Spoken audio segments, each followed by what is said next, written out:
Hi guys, it's Artemis. You're watching ASM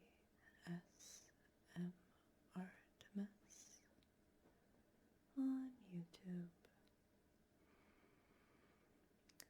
So in response to my last video about Montana, I had someone request a historical video that was Montana related, so this is what I have come up with.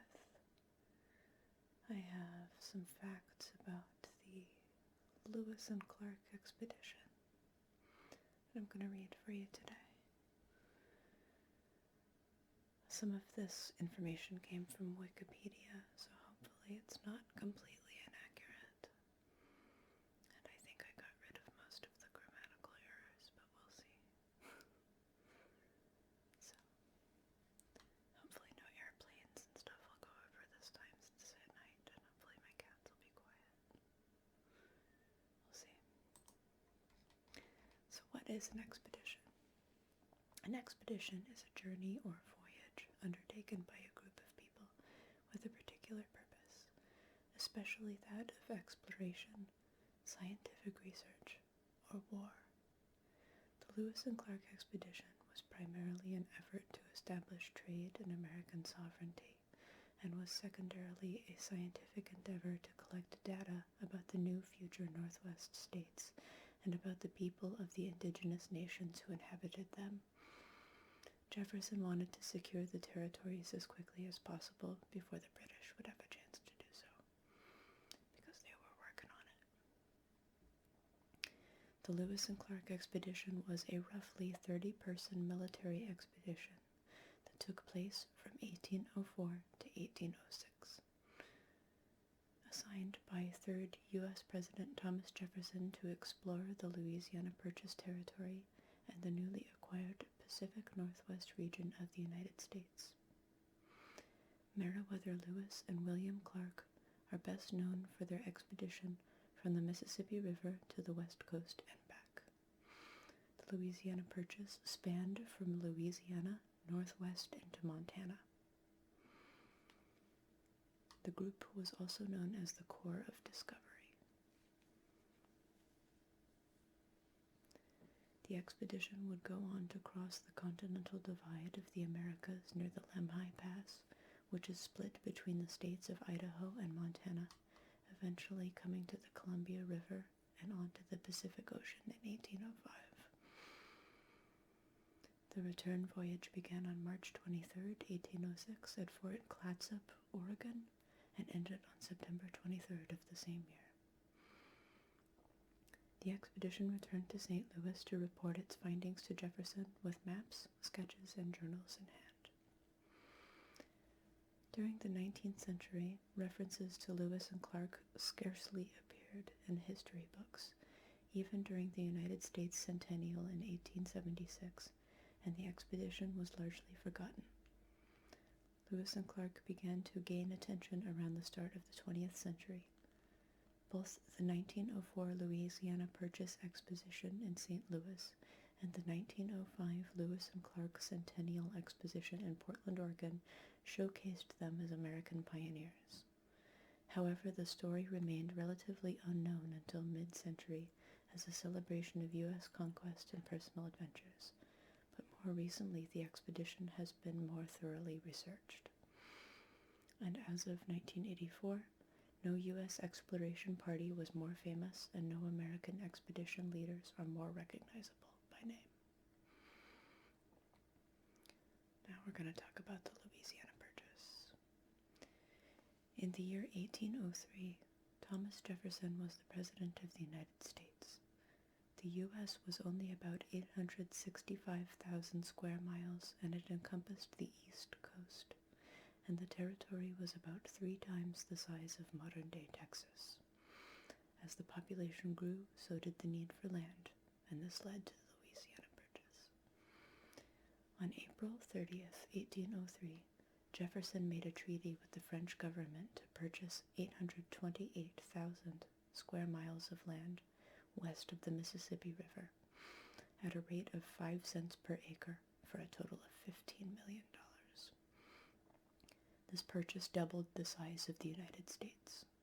The purchase encompasses the areas of what later became 15 modern states: Arkansas, Missouri, Iowa, Oklahoma, Kansas, Nebraska, the Dakotas, Wyoming, Colorado, Minnesota, New Mexico, Texas, Louisiana, and Montana. Small parts of Canadian territories, Saskatchewan and Alberta, were also included. Napoleon Bonaparte sold the purchased territories to the United States following the failed suppression of the Haitian Rebellion and because of the prospect of renewed warfare with the United Kingdom. Many indigenous people inhabited the purchased territories and Pacific Northwest areas, as well as fur trappers from Spain, France, England, and Russia, but the American settlers had never set foot here, and the areas were largely uncharted, so Jefferson wanted them explored and mapped. He wanted to know what sorts of resources, animals, and plants were there, and what the geology and weather were like. More importantly, though, he wanted to establish trade and sovereignty over the Native American tribes along the Missouri River and the Oregon territories. He received money and support for the quest from Congress 2 years into his presidency and appointed his secretary, Meriwether Lewis, to head the expedition west. Jefferson believed that dinosaurs and other prehistoric monsters still survived in the uncharted territories.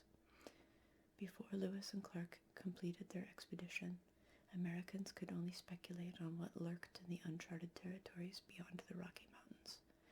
Jefferson, who'd amassed a small library of books on the frontier, was convinced the explorers might have run-ins with mountains of salt, races of Welsh-speaking Indians, herds of woolly mammoths, and giant ground sloths. The expedition failed to cite any of the long-extinct creatures, but Lewis did describe 178 previously unknown species of plants and 122 new animals, including coyotes, mountain beavers, and grizzly bears. About Meriwether Lewis and William Clark. Meriwether Lewis was born August 18, 1774, in Locust Hill Plantation, colony of Virginia, of Welsh and English ancestry. He had no formal education until age 13, but showed promise early on as an outdoorsman, hunter, and gatherer of wild herbs for medicine under the tutelage of his mother. He also displayed an early passion for natural history. William Clark was born in Ladysville, also colony of Virginia, on August 1st, 1770. Clark was the ninth of 10 children, and his parents were Scottish and English. Prior to the expedition, Clark served in the Kentucky militia and the United States Army. Lewis and Clark both served in the Army and became friends. Clark was once Lewis's commanding officer as well. Both men were frontiersmen, meaning that they had lived in between settled and unsettled lands prior to the expedition. Meriwether Lewis met William Clark after Lewis was court-martialed by the military. While serving as a frontier army officer in 1795, a young Meriwether Lewis was court-martialed for allegedly challenging a lieutenant to a duel during a drunken dispute. The 21-year-old Lewis was found not guilty of the charges, but his superiors decided to transfer him to a different rifle company to avoid any future incidents. His new commander turned out to be William Clark, the man who would later join him on his journey to the west. In 1801, Lewis left the army and accepted an invitation to serve as Thomas Jefferson's presidential secretary. Lewis had known Jefferson since he was a boy. He'd grown up on a Virginia plantation, only a few miles from Monticello, and the pair went on to forge a mentor-protege relationship while working together in the White House. When Jefferson conceived of his grand expedition to the West in 1802, he immediately named the rugged, intellectually gifted Lewis as its commander. To help the young secretary prepare, Jefferson gave him a crash course in the natural sciences and sent him to Philadelphia to study medicine, botany, and celestial navigation. And now for the preparations for the journey. Lewis would also study medicinal cures under Benjamin Rush, a physician and humanitarian, and Jefferson arranged for Lewis to be further educated by Andrew Ellicott, an astronomer who instructed him in the use of the sextant and other navigational instruments. From Benjamin Smith Barton, Lewis learned how to describe and preserve plant and animal specimens. From Robert Patterson, refinements in computing latitude and longitude, while Caspar Wistar covered fossils and the search for possible living remnants. Lewis, however, was not ignorant of science and had demonstrated a marked capacity to learn, especially with Jefferson as his teacher. At Monticello, Jefferson possessed an enormous library on the subject of the geography of the North American continent, and Lewis had full access to it. He spent time consulting maps and books and conferring with Jefferson. This is one of my favorite parts here. While in Philadelphia, Lewis purchases a Newfoundland dog named Seaman. Newfoundlands are working dogs and good swimmers. Commonly found on fishing boats, they can assist in water rescues. Seaman proved a valuable member of the party, helping with hunting and protection from bears and other wildlife. He was the only animal to complete the entire trip. The U.S. Mint prepared special silver medals with a portrait of Jefferson and inscribed with a message of friendship and peace called Indian Peace Medals. The soldiers were to distribute them to the tribes that they met. The expedition also prepared advanced weapons to display their military firepower. Among these was an Austrian-made .46 caliber Girandoni air rifle, a repeating rifle with a 20-round tubular magazine that was powerful enough to kill a deer. The expedition was prepared with flintlock firearms, knives, blacksmithing supplies, and cartography equipment. They also carried flags, gift bundles, medicine, and other items that they would need for their journey. The Corps of Discovery forms and sets off.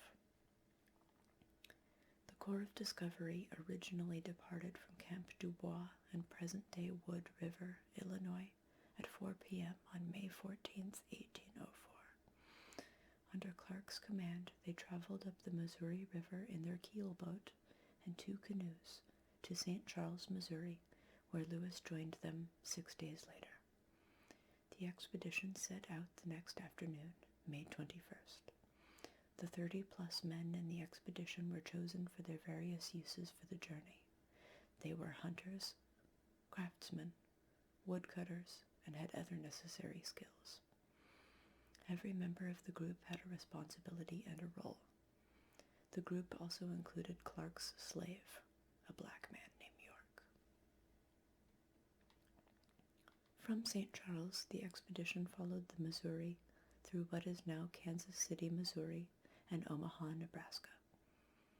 On August 20th, 1804, a member of the party, Sergeant Charles Floyd, died, apparently from acute appendicitis. He had been among the first to sign up with the Corps of Discovery and was the only member to die during the expedition. He was buried at a bluff by the river named after him in what is now Sioux City, Iowa. His burial site was marked with a cedar post on which was inscribed his name and day of death. 1 mile or 2 kilometers up the river, the expedition camped at a small river which they named Floyd's River. During the final week of August, Lewis and Clark reached the edge of the Great Plains, a place abounding with elk, deer, bison, and beavers. During their expedition, the explorers frequently came upon natural obstacles such as Ursus horribilis, or the grizzly bear, as you might know it, as well as bison, snakes, and mosquitoes. The Lewis and Clark expedition established relations with 24 Native American tribes, without whose help the expedition risked starvation during the harsh winters or becoming hopelessly lost in the vast ranges of the Rocky Mountains. The Americans and the Lakota Nation, whom the Americans called the Sioux, had problems when they met, and there was a concern the two sides might fight. According to Montana historian Harry W. Fritz, quote, all earlier Missouri River travelers had warned of this powerful and aggressive tribe, determined to block free trade on the river. The Sioux were also expecting a retaliatory raid from the Omaha tribe to the south.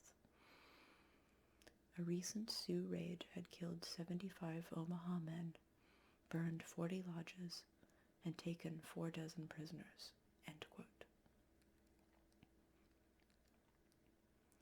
The expedition held talks with the Lakota near the confluence of the Missouri and Bad Rivers in what is now Fort Pierre, South Dakota.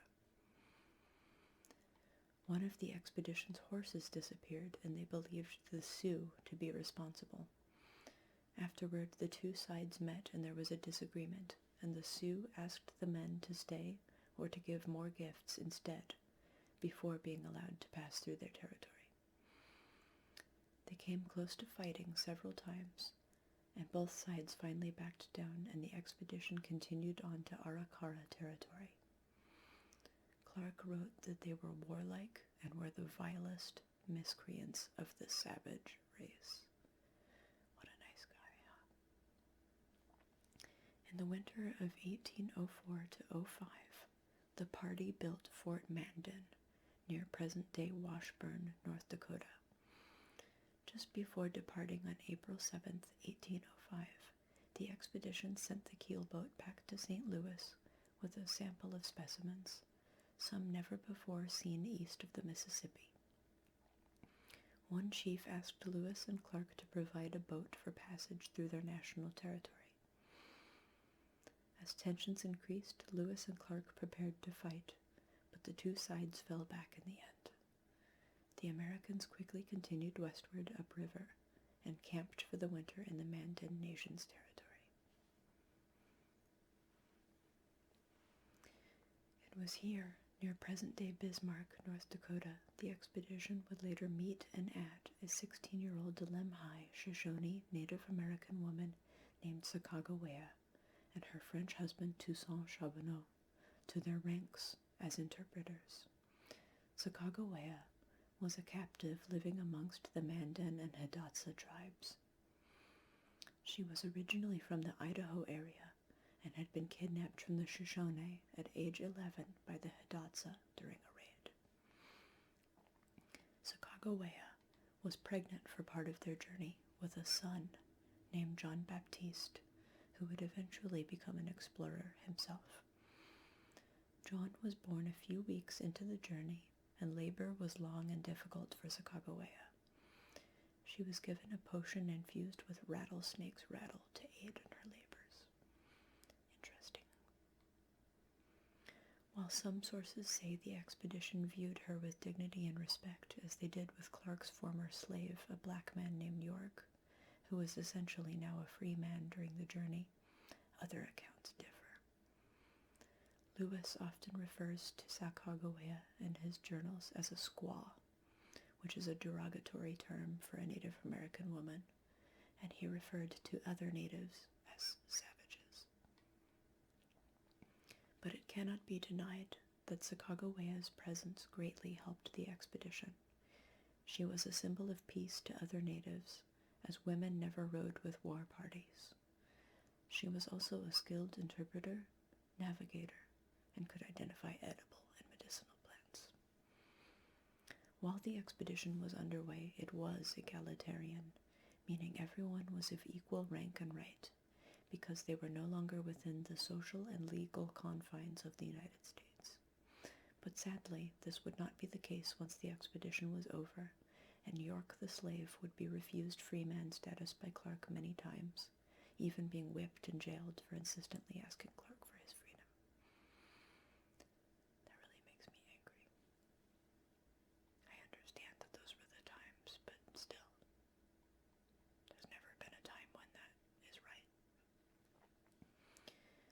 expedition followed the Missouri to its headwaters and over the Continental Divide at Lemhi Pass.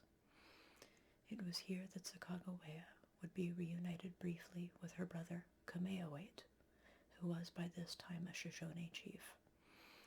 They descended the mountains by the Clearwater River, the Snake River, and the Columbia River, past Celilo Falls, and past what is now Portland, Oregon, at the meeting of the Willamette and Columbia Rivers. Lewis and Clark used William Robert Broughton's 1792 notes and maps to orient themselves once they reached the lower Columbia River. The sighting of Mount Hood and other stratovolcanoes confirmed that the expedition had almost reached the Pacific Ocean. The expedition sighted the Pacific Ocean for the first time on November 7th, 1805, arriving 2 weeks later. The group faced its second bitter winter camped on the north side of the Columbia River in a storm-racked area. Lack of food was a major problem. The elk, the party's main source of food, had retreated from their usual haunts into the mountains, and the party was now too poor to purchase enough food from neighboring tribes. At one point, the party had to resort to eating their tallow candles and at least one of their own horses. On November 24th, 1805, the party voted to move their camp to the south side of the Columbia River near modern Astoria, Oregon. Sacagawea and Clark's slave York were both allowed to participate in the vote. Oh, how nice.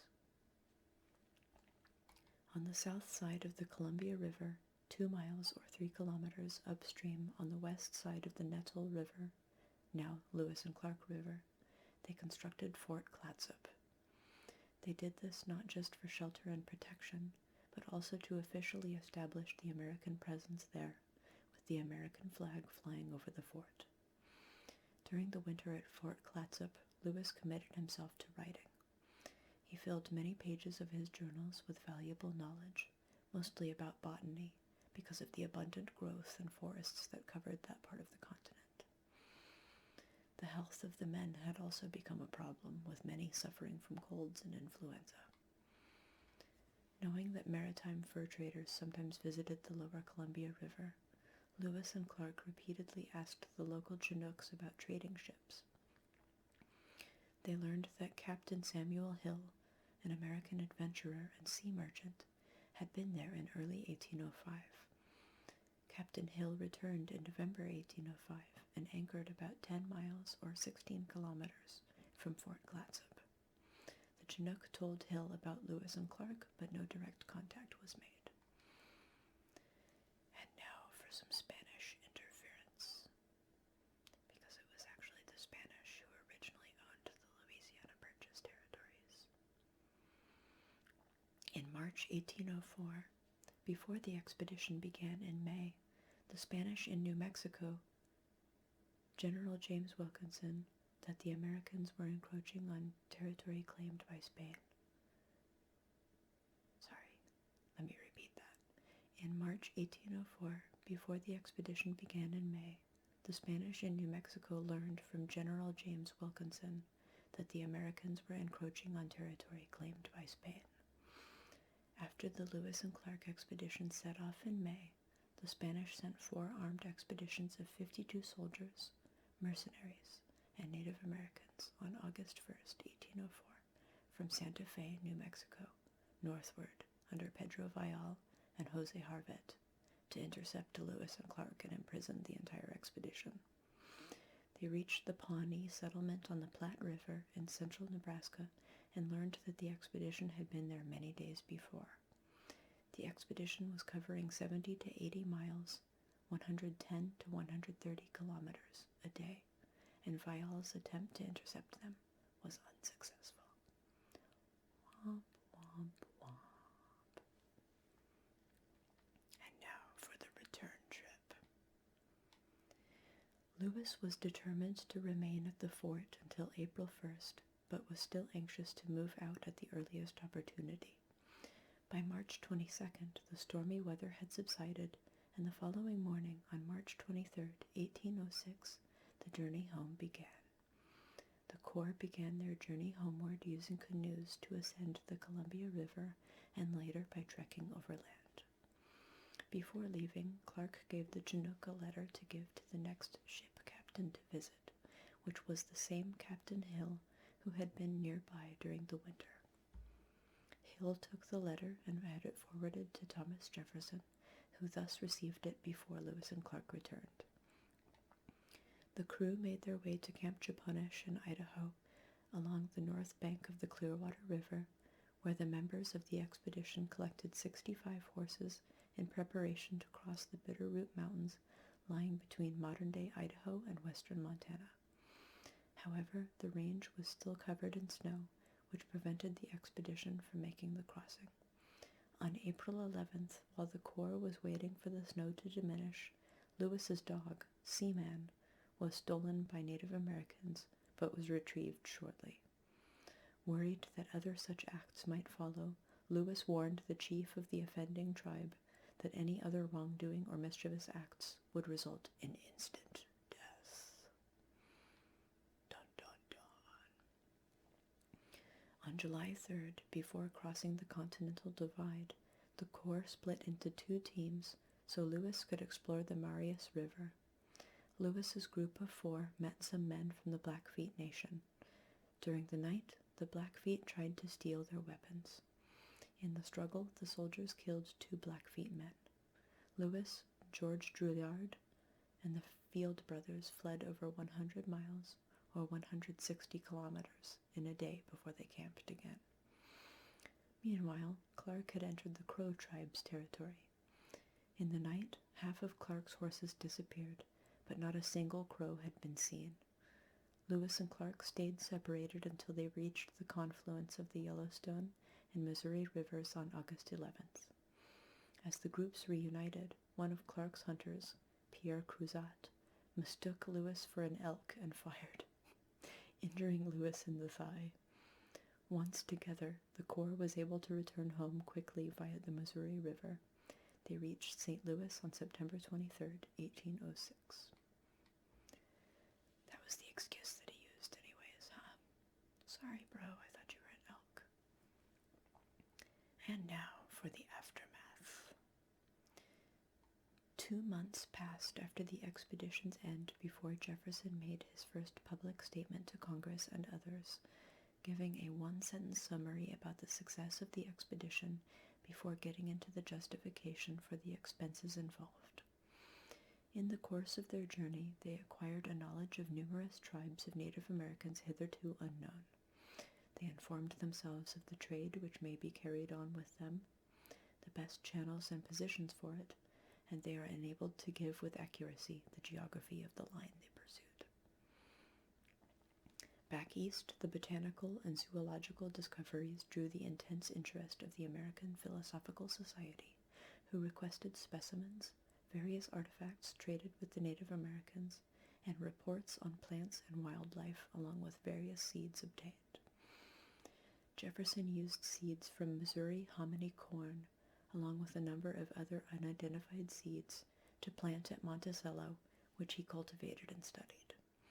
He later reported on the Indian corn he had grown as being an excellent food source. The expedition helped establish the U.S. presence in the newly acquired territory and beyond, and opened the door to further exploration, trade, and scientific discoveries. Lewis and Clark returned from their expedition, bringing with them the Mandan Native American Chief Shahaka, from the upper Missouri to visit the Great Father in Washington. After Chief Shahaka's visit, it required multiple attempts and multiple military expeditions to safely return Shahaka to his nation. Sacagawea reportedly died in 1812 of an unknown illness, and her children were adopted and raised by William Clark. Her son, John Baptiste, later became an explorer. The last years of York's life are disputed too. While he was beaten and jailed for demanding his freedom, in the 1830s, a black man who said he had first come with Lewis and Clark was living as a chief with Native Americans they met on the expedition in modern Wyoming.